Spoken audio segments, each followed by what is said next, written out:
Beyond the success, ladies and gentlemen, I want to talk to you about something that's dear to my heart about how do we all overcome hurdles? How do we stay in the zone? It's good when we're having a good day.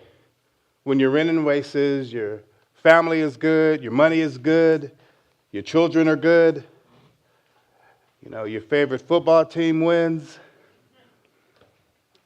your basketball team wins a game.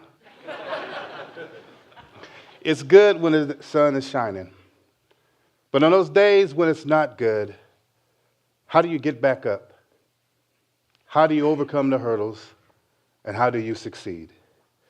My testimony isn't that I was born with a silver spoon in my mouth. My testimony is not that I'm somehow successful and famous. And I've been blessed. I'm an ordained minister. I've been ordained by a bishop named Bishop T.D. Jakes, if you know who he is. He's a mega pastor, yes. I've been married people, buried people, baptized people.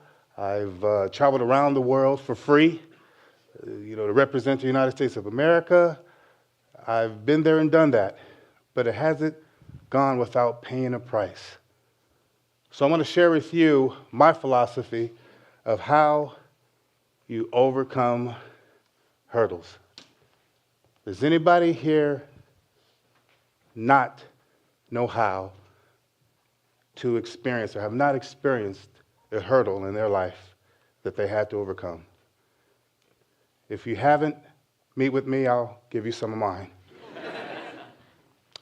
The ability to overcome hurdles, the ability to overcome painful situations. I'm a counselor and a life coach, and one of the aspects of mental health is helping individuals overcome traumatic, life-changing, difficult scenarios. Rejection, oppression, depression. How do you overcome defeat? How do you overcome failure? My major hurdle, a lot of us, is the hurdle of overcoming what? Fear. What? Fear. Now, we say this, and you've heard this before. Fear, fear, fear. What does that mean? Does it mean I have to look underneath the bed before I go to bed? Does it mean I have to get big and be aggressive towards someone? No. There are 5 fatal factors of fear that I want to share with you. The first one is the fear of failure. Have we all been there? What is the fear of failure? Well, when you're an athlete, and when you're in a track and field athlete, and I ran the 110-meter high hurdles, that is 100 meters going over 3.5 feet barriers to come up to about here, running as fast as you can, and you have to be a little insane to do that, first of all, because you are going to fall. That's the initiation. If you don't fall and scrape up your knee in front of an audience, not at practice, you're not a hurdler. The fear of failure, those are the people that don't try because they're afraid that they're not going to win. Have you ever seen them? Those are the older ones playing basketball with the little guys. It says, I can beat you, and she's in diapers. The fear of failure, the fear of rejection. That's what are people going to think? How many times have we not pursued our goal, not been courageous enough to do something because we worried about what other people are going to think? I don't want to run for this office. I don't want to speak up and do the right thing. I'm not going to even try because I don't want to be rejected. I'm afraid about what people are going to think. The fear of the unknown, we call them control freaks. Have you heard that term? No, I'm not talking about a gender, okay? I'm just saying fear of unknown. Yes, I'm in a relationship, but I'm not talking about that. I mean, she's always right. That's the problem, and I still don't know, but, the fear of being unknown. Those are those, ladies and gentlemen, that don't try unless they know every single possible outcome. They call them perfectionists. They call them those that, okay, if I'm going to do this, how is it going to turn out? Therefore, they don't even try. The fear of being what? Wrong. Now, I know some of you don't have that fear. But how many of you guys are afraid of being wrong? I travel around the world and I speak to a lot of audiences. And believe it or not, I was at the NIH, National Institute of Health, and guess what? I asked them a question. And do you realize these are scientists, doctors, MDs, PhDs? They did not even raise their hand. And it was a question, okay, maybe you know. I said, why did the chicken cross the street? And nobody raised their hand. Because they were afraid of being wrong. We can make light of it now, but in a pressure situation, when it's your time to ask for that promotion, when it's your time to stand for something that you believe in, when it's your time to take a step of faith and a leap of faith, are you afraid of being wrong? Whether it's in a classroom, raising your hand, whether it's at job, whether it's speaking up in your relationship, are you afraid of being wrong? Has that caused you to bypass your goals? The fear of pain. Success does not come easy. I don't care if it's in a relationship, athletic field, a job, academics. I remember there's something at USC called the Stacks, and it's a library in the basement. Being an athlete, I didn't know we had a basement. I didn't know we had a library until my junior year. Mike Garrett is gone. He was the AD. We're good. The fear of pain. You have to work hard at what you want. This notion that it's going to come easy. Only thing comes easy is excuses. You have to be willing to deal with pain. Now, how do we offset, ladies and gentlemen, the fear of failure, the fear of rejection, the unknown, and being wrong and pain? With what? The fear, we need to replace it with the fear to what? Succeed. The fear of rejection with what? There need to be what? Approval. Self-approval. The fear of unknown, they need to be in control. We all want to feel in control. We all want to need some type of approval, validation. We all need to succeed. Succeed in fear of being wrong. We all need to be right. I will introduce you to my lady at the end of this, and she will help you out with that of being right. Just listen to her. Fellas, am I right? Oh, yeah. Okay. Youngsters, listen up now. Fear of pain, fear of comfort. That pat on the back, that hug, that affirmation, that acknowledgement. You're doing good. You look nice today. I appreciate your efforts. Everybody needs to feel comfort. I'm going to share with you a story. Which one are you?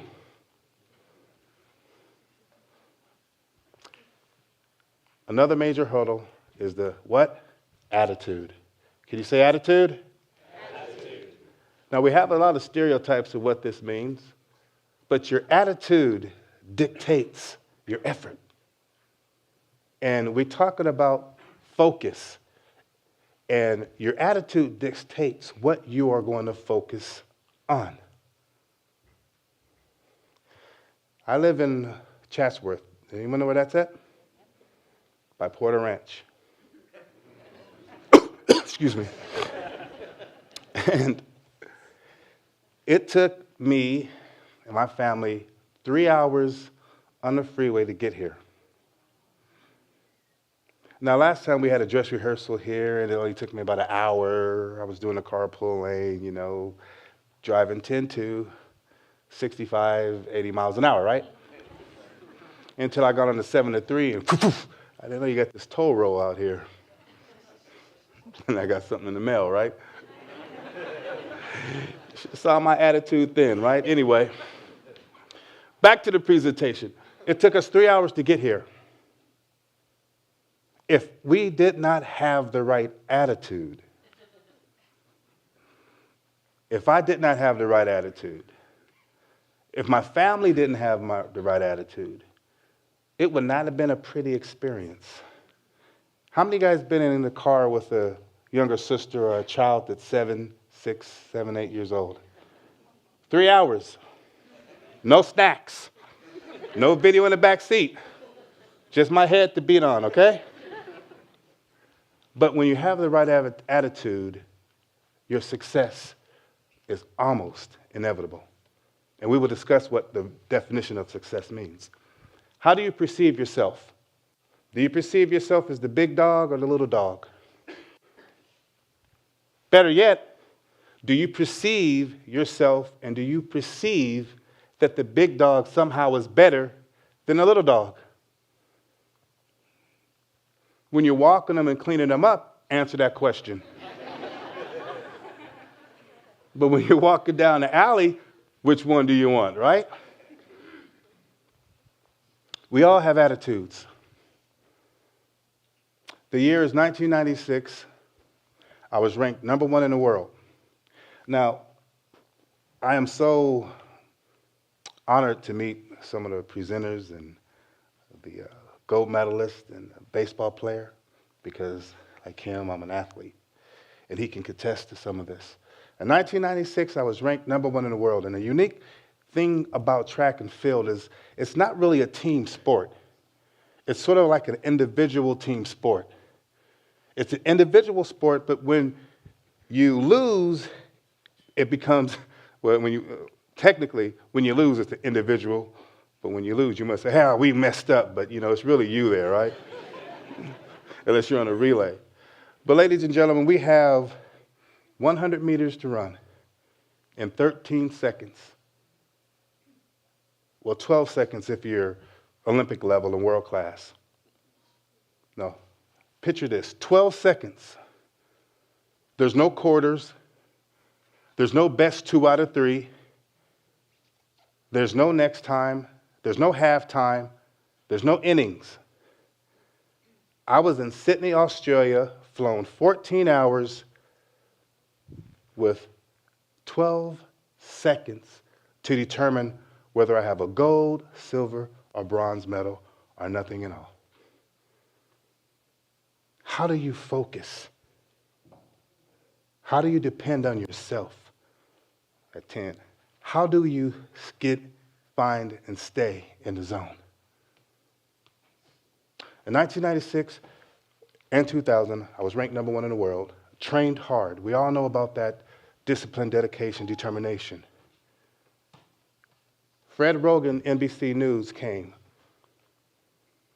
I was training, and he put the camera underneath because they thought it would look nice if I had a picture of me going over the hurdle. Well, when I saw the camera, I got a little distracted, and my foot came up, and it hit the top of the hurdle, and I tumbled, and I reached out, and crack, broke my left arm. Now, we all talk about when it's good.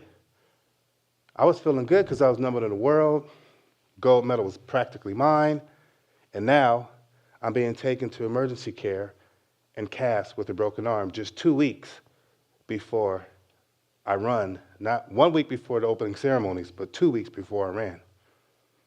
Before I got to the hospital, the guy who took 4th place called, Mark, you want me to take your place? I'm sorry about that, brother. Fast forward about attitude. If your attitude isn't right, you'll quit.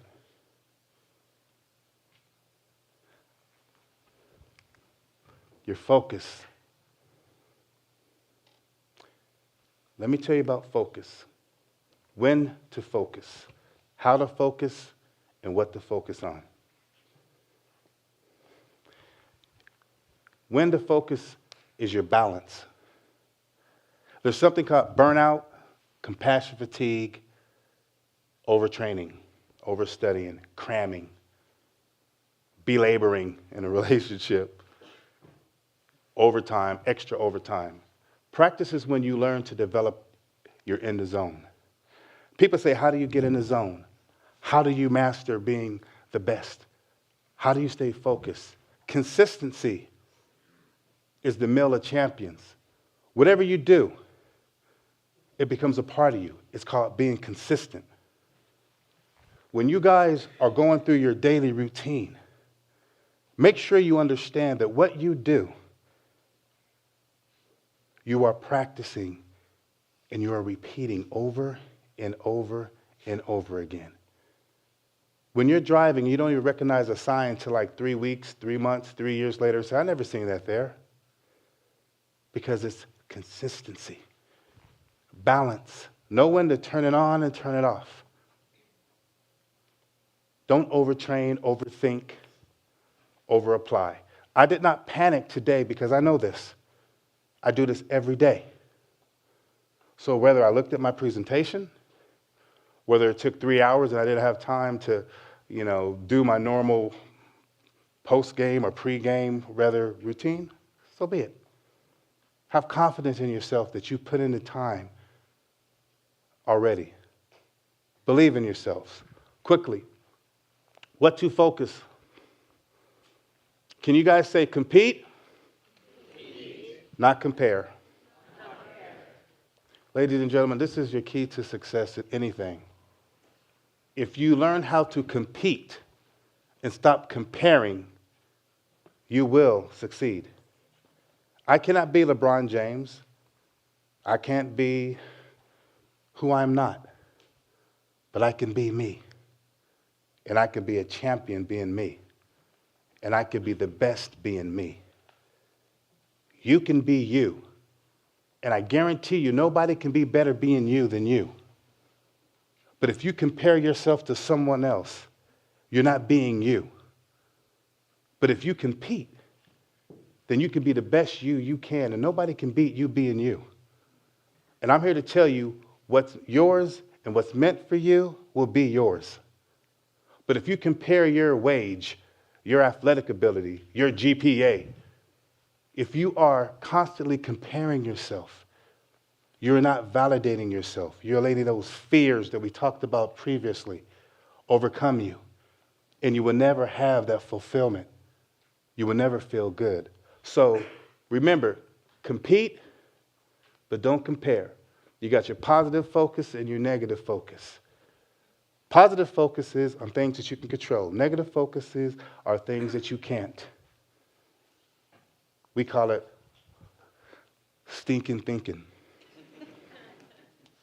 We're in a race, and I'm worried about these other ugly guys that's standing next to me, smelling like cologne and Ben Gay mixed together.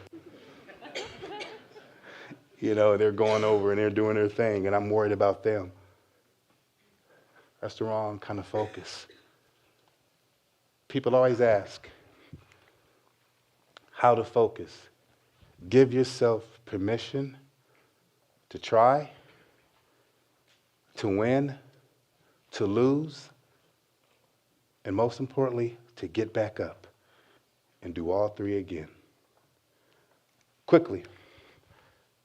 Focus equals timely executed action. Let's say it together. Focus equals what? Timely executed action.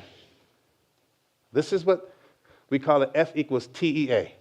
Whenever you get nervous, whenever you get excited, whenever you want to get focused, just say, can I have some tea? Just take some tea.